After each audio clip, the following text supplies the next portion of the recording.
Welcome to Ellis B. Feaster's Radio Aircheck and Classic TV channel. Now, don't go away, because next on CBS Radio's Comedy Time are those two zany characters of many characters, Bob and Ray.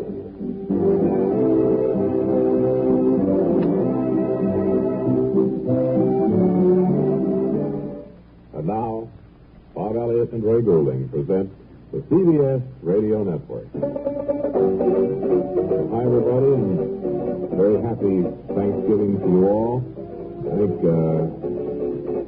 congratulations will be in order to Mary McGoon, who shared probably one of the nicest Thanksgiving dinners that I've ever enjoyed. Oh, am I ever full? And so all of the cast here, Mary. They really enjoyed it.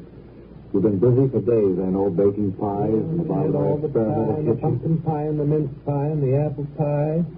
And we had potatoes. Potatoes and stuffing, turkey sauce, onions, cream style, squash, celery and olives, and hot rolls, butter or plum pudding. You know what? Plum pudding we had, and all kinds of pies. A lot of booze. And it was really a wonderful day. We spent the whole day here in the studio, and half the cast was sound asleep. And the audience might be.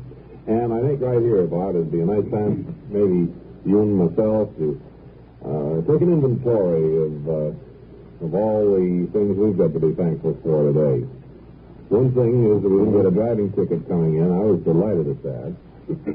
So is Cyril here. We have a little heat in the studio today, which is a change, although it seems to be getting warmer and warmer. There's a roaring fire in the fireplace. We never had a fireplace there, did we? They put that in before this Thanksgiving. Is that a fireplace? No, it isn't. It's the air conditioner. No. Better call the emergency downstairs. Tell them that wires have been crossed somehow. And we want to keep a little promise we made to you 2 or 3 days ago about having... It's a great and calm and good day. I have it down pat.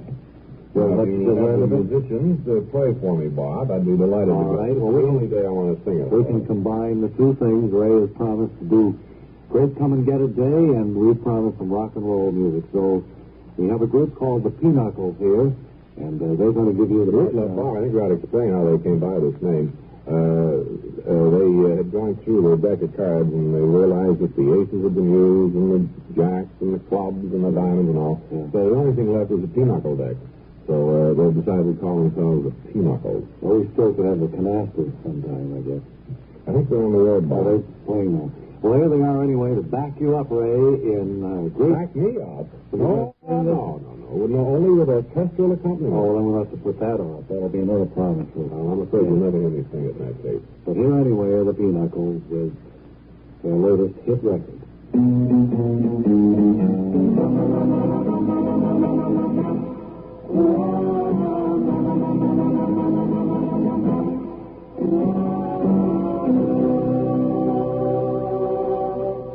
Just a taste of that rock and roll rhythm, sweeping the country, and we hope that that segment of our audience who have requested a little more rock and roll are satisfied with that. Could I have a little more of that mince pie?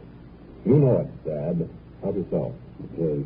Wally Ballou, fortunately for himself, we had a phone call from Hullabaloo, his wife, this morning, and she was fit to be tied that we had sent Wally off on a holiday, particularly Thanksgiving, but to us, this is just another working day, and to Wally, it's just another day for him to plod, trying to scrape up $1. Well, not only was Hulla upset, but his little boy, Baloo, was pretty mad, too. Oh, well, poor little fella. But we told Wally that he can have off next Tuesday to make up for it. So they're going to have that big dinner then. That's right. Mm-hmm. Okay, then, Wally Ballou is standing by, rather chillily, I was going to say, icily, up in Herkimer, New York. With the good Professor Grogan. Come in, please, Wally Ballou.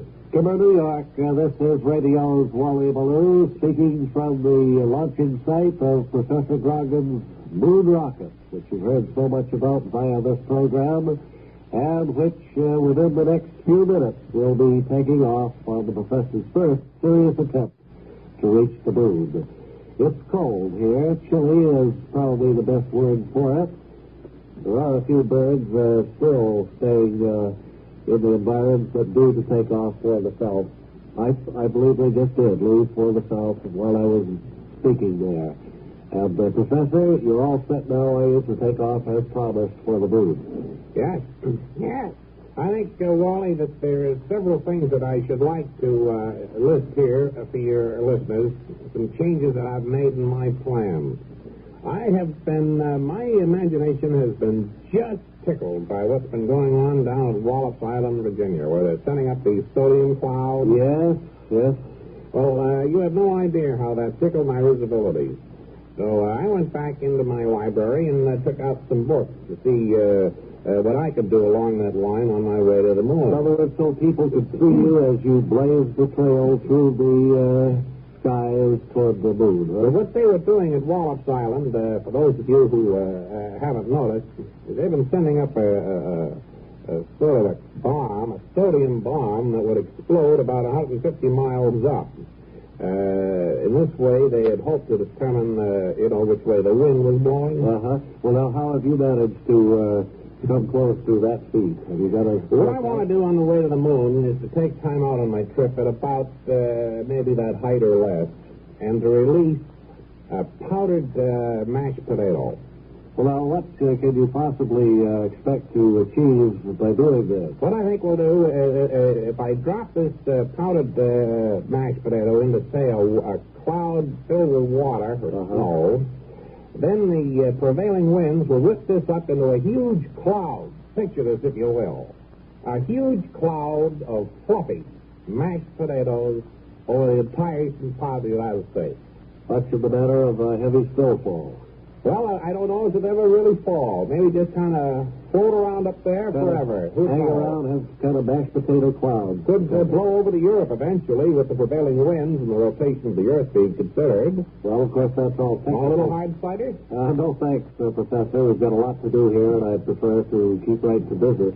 All right. Now, any more technical stuff we should know before you... I heard a scientist on the radio the other day explain how jets work. He said it was much like a balloon if you let the air out of the balloon suddenly, that the air coming out would force the balloon in the opposite direction from which the air was escaping from the balloon. Stands to reason, yes. I thought that would be a terrific idea if I could get a big enough balloon. So I'm going to use their example to get myself off the ground. Now, I have this big balloon here, see? Yes? The Kiva Shoe Store.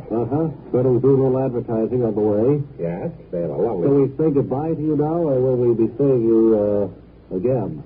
By that I mean, say goodbye to me now. You're taking off now. Yes.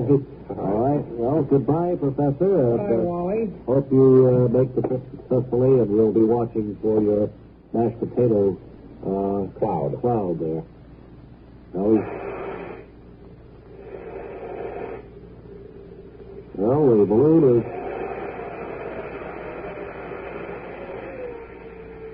A fusee. By George, it didn't take off, Professor. Just moved about 12 leaves that are right here opposite my machine. Perhaps you need a bigger balloon or something with more power behind it. Maybe a smaller rocket. That might be the answer. How about some hard cider? Maybe I would. A little bit. And this is Wally Balloon returning you unsuccessfully to Barbara Day in New York.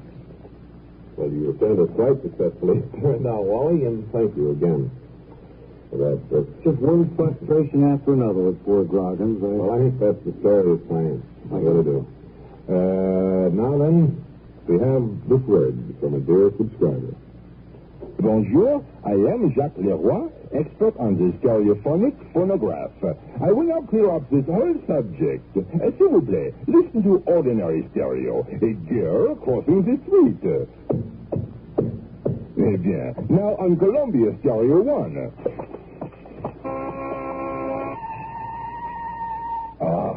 That was a pretty girl crossing the street. Quelle différence! The fantastic Columbia Stereo 1 phonograph gives you all the realism and excitement of a live performance. Voici les mots, mademoiselle. Oh là là. Oh, pardon. You see, only Columbia has exclusive stereo projection. Not just a few separated speakers, no, but multiple speakers that send interlocking circles of sound through every inch of the room. See the Columbia phonograph man tout de suite. Columbia stereo one portable start at $39.95. Consoles from $129.95. Attendez, ma chérie. Wait for me.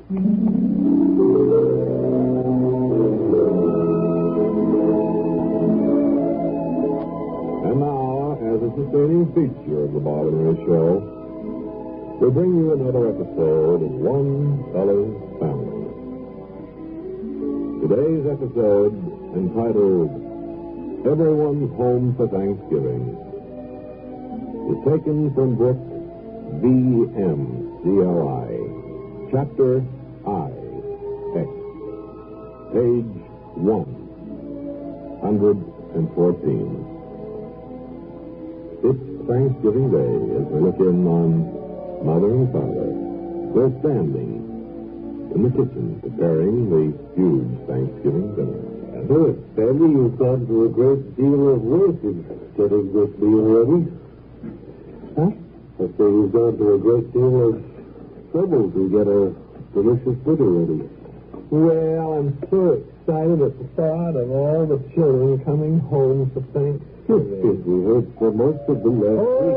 There's the first one now. Hello, which one is it, Sandy? Oh, it's a telegram. Oh, Not one of the children, eh? Who's it from, Sandy? it's Claudine. What did she say? Said I have been unavoidably detained in Tiffin and will be unable to join you for the holidays. That's too bad. I look forward to seeing Claudine. Well, the rest of them will be here soon anyway. Oh, that's a shame. Yes. It's been so long since we've seen Claudine. Yes. I don't taste of stuffing, Sandy. What you say? Yes, delicious. I wonder who that could be. Well, let me get it this time. Probably Pauline or Nadine arriving. Yes. Oh, yes. Telegram. Another telegram, Sandy. Oh, you don't suppose it's another. Oh, it's from the twins, Marlene and Darlene. And they're what? They're coming? No, they can't make it. So they've been unavoidably detained. Oh, and how'd they love to... Well, that could be somebody. Hello, well, welcome home. Telegram from Christine. Who is it, Sandy? Telegram from Christine. Says that I will be here 30 days and will be unable to join you for the holidays. Too bad. Well, it looks as if we're going to have the right... Wait a minute. Somebody at the door. Maybe it's Pauline. Hello, remember me, your boy, and now Western Union fella. Yes. Well, won't you come in and have Thanksgiving dinner with us?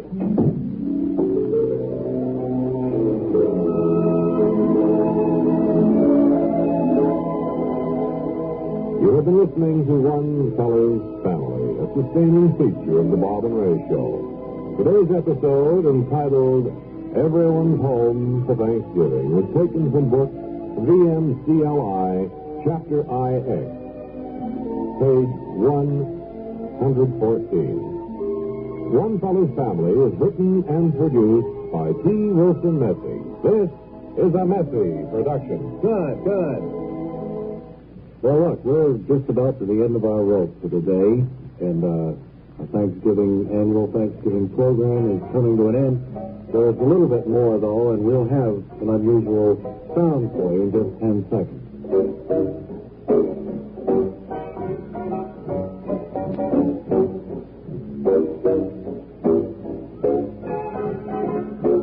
Ray Goulding reminding you now that here's that sound.